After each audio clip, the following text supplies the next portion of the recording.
이번에는 우리나라의 특성을 반영한 사회적 경제 제도라는 주제로 강의를 진행하도록 하겠습니다. 네, 이제 앞서서 말씀드렸다시피 사회적 기업, 말기업, 자활기업 이 부분들은 우리나라의 특성을 반영한 사회적 경제 기업의 제도입니다. 이 전강에선 협동조합이 법인 자체가 협동조합으로 설립될 수 있는 하나의 유형이라고 한다면 이 세 가지의 사회적 경제 기업 유형들은 별도의 법인격을 설립하고 그 조건에 따라서 그 인증을 받는 이런 제도라고 말씀드릴 수 있겠습니다. 이제 앞서 사회적 경제 주요 특성을 이해했다라고 한다면 이번 과정을 통해서 기업별 세부 유형과 지원 제도에 대해서 알아보도록 하겠습니다. 네, 새로운 사회적 기업 유형 중 사회적 기업은 무엇일까요?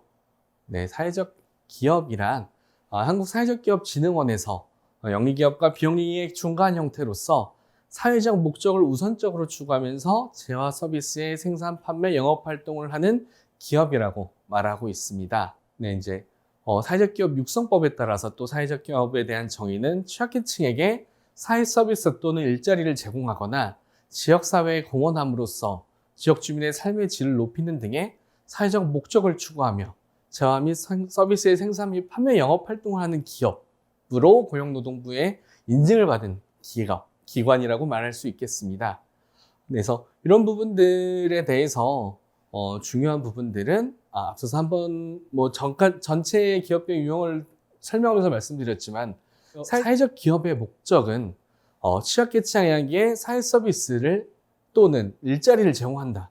그리고 이를 통해 지역사회에 공헌한다라는 부분들이 사회적 기업의 주된 목적과 특징이라고 말씀드릴 수 있겠습니다.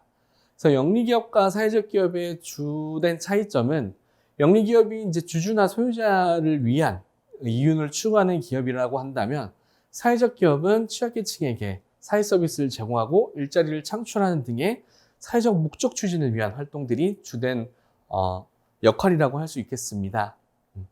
사회적 기업의 이제 유형으로서는 사회적 기업에는 총 5가지 유형이 있습니다. 이제 지역사회 공헌형, 사회 서비스 제공형, 일자리 제공형, 혼합형, 기타형으로 이렇게 구분되고 있는데요.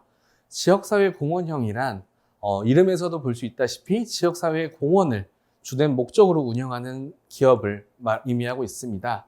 그래서 이런 부분들은 지역의 인적 물적 자원을 활용한다거나 지역의 사회 문제를 해결한다거나 그리고 지역의 사회 목적을 추구하는 조직을 지원하는 경우, 이런 경우에 지역사회 공헌형 사회적 기업으로 인증받을 수 있고요. 이제 지역의 인적 물적 자원을 활용하는 경우는 이제 지역의 취약계층을 고용을 20% 했다, 혹은 사회 서비스 제공을 20% 이상 했다라는 부분으로 볼 수도 있고, 사회 문제 해결이라던가 목적 추구를 위한 다른 기업을 지원하는 경우는 해당 수입이라던가 지출의 총 40% 이상이 그러한 용도로 사용되었을 때 지역사회 공헌형으로 인증받을 수 있게 됐습니다. 사회 서비스 제공형 같은 경우에는 이도 이름에서 알 수 있다시피 취약계층에서 대상으로 사회 서비스 제공을 주된 목적으로 운영하는 기업이라고 할 수 있습니다.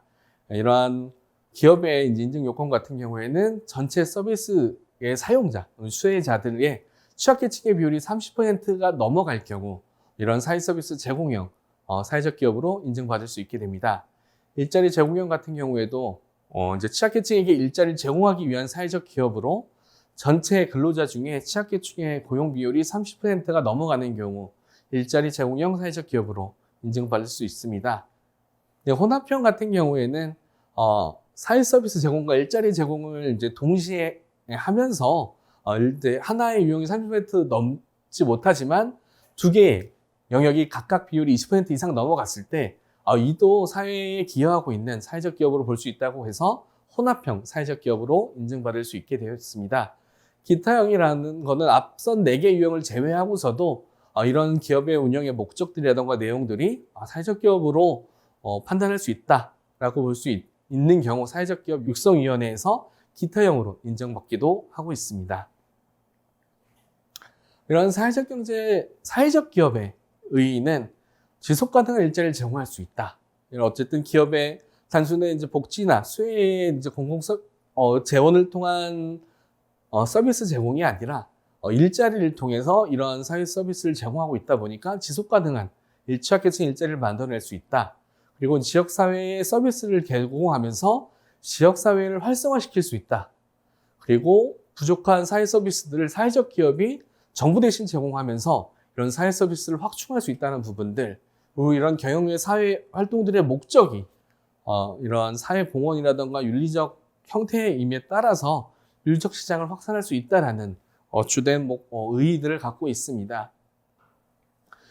사회적 기업 정책 같은 경우에도 앞서 개괄적인 설명에서 사회적 기업의 주된 목적이 사회 서비스 제공, 그리고 일자리 창출, 이 모든 대상은 취약계층이지만 이런 두 가지 주된 목적을 갖고 있다 보니까 이 두 가지를 잘 할 수 있도록 지원 정책들이 매칭되고 있습니다. 그럼 이런 재정 지원 부분에서도 인건비, 그러니까 이러한 취약계층을 고용함에 따라서 발생하는 사업자들에 대한 부담 부분을 경감하기 위한 지원 정책들이 운영되고 있고요. 그 외에 전문 인력에 대한 인건비들, 그리고 사회 서비스들을 더 잘할 수 있도록 사업 개발을 지원하는 사업 개발비, 그리고 이런 경영의 활동들, 그리고 이런 사업들을 잘 할 수 있도록 컨설팅 지원 사업들, 그리고 이렇게 사회에 기여하는 재화와 제품과 서비스를 만들어내고 있기 때문에 이런 부분들이 공공기관에서 우선 구매를 해서 기업의 경영들을 지원하는 형태들이 존재하고 있습니다. 그 외에도 판로개척이라든가 프로보노, 네트워크 구축, 금융세제, 그리고 다양한 협력기관에 대한 네트워크를 지원하는 다양한 지원 정책들이 존재하고 있습니다. 네, 사회적 기업의 가장 대표적인 재정 지원 정책들에 대해 설명하겠습니다.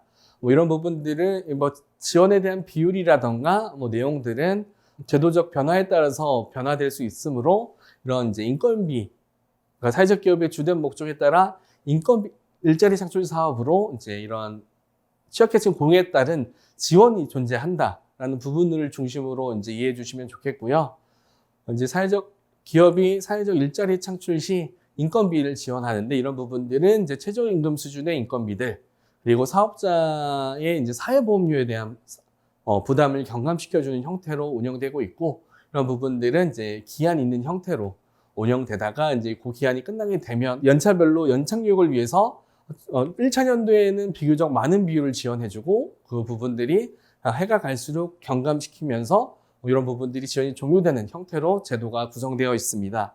그 외에 전문 인력에 대한 인건비 지원 같은 경우에도 사회적 기업이 이러한 경영 활동이라든가 서비스들이 보다 활성화되기 위해서 전문 인력을 지원하기 위한 인건비들이 최저임금이 아닌 일정 부분의 인건비를 지원하는 형태로 제도가 구성되어 있고요.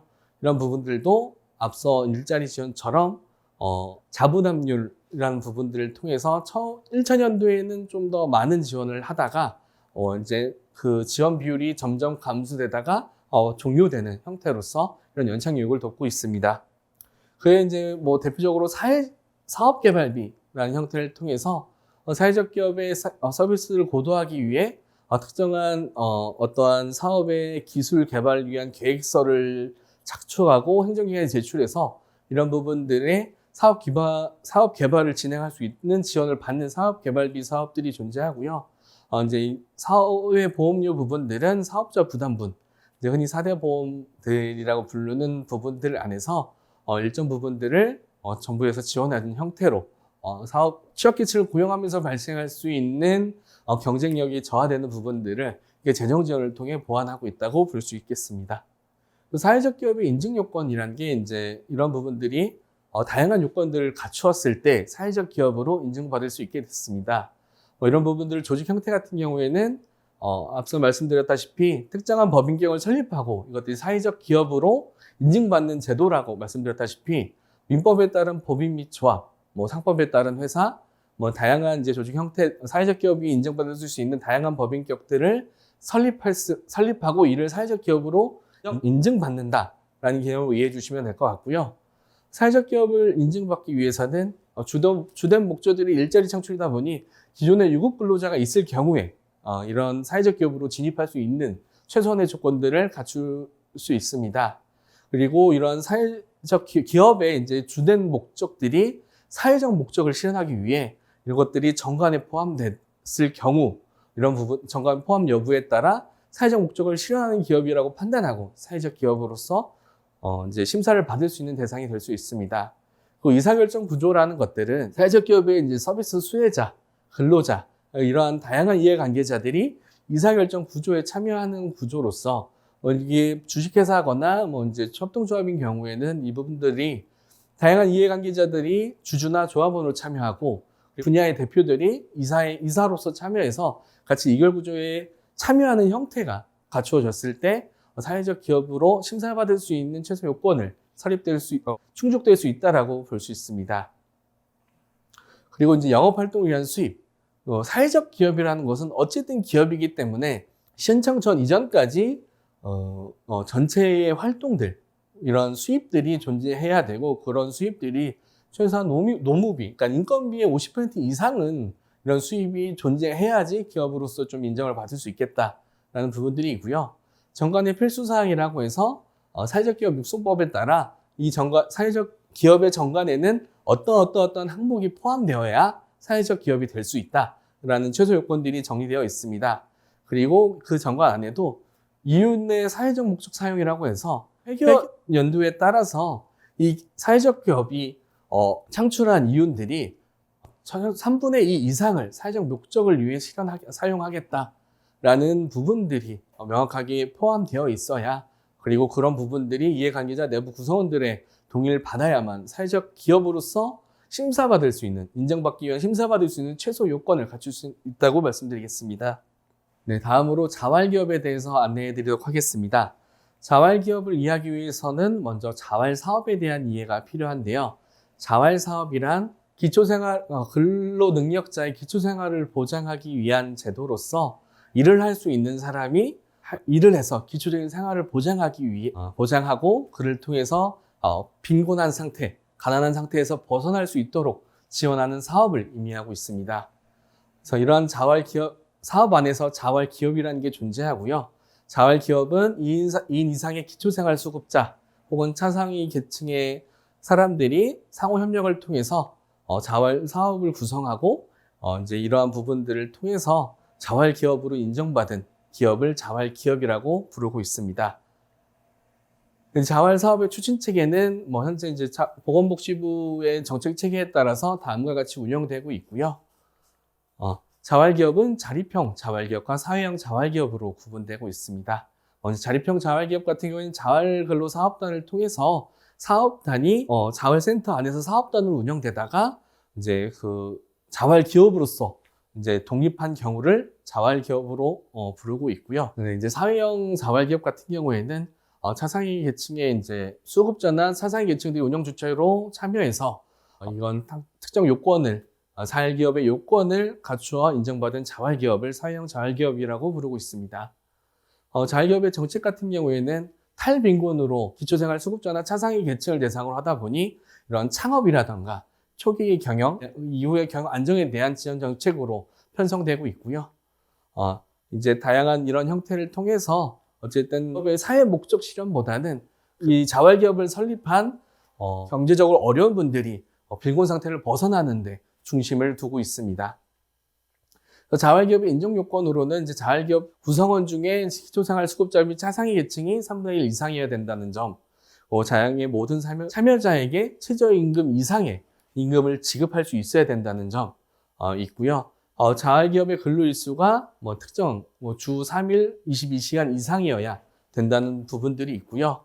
자활근로사업단이 자활기업으로 전환할 경우에는 사업의 동일성, 자활근로사업단이 자활기업으로 전환할 때 전혀 새로운 사업 운영하는 것들이 아니라 기존의 사업들을 갖고서 기업의 형태로 나아가야 된다는 부분들이고요.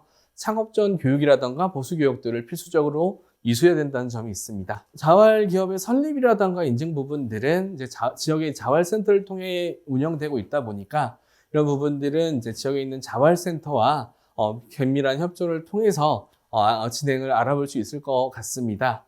이제 자활기업에 대해서는 설명을 여기까지 하고요.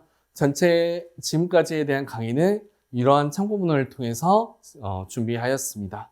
네, 지금까지 새로운 사회적 경제 유형에 대해서 유형 특징과 지원 제도에 대해서 알아볼 수 있는 시간을 진행하였습니다. 이런 과정들이 수강자분들에게 사회적 경제에 를 이해하는 데 많은 도움이 되었길 바라면서 이상 강의를 마무리하도록 하겠습니다. 이상 연재민이었습니다. 감사합니다.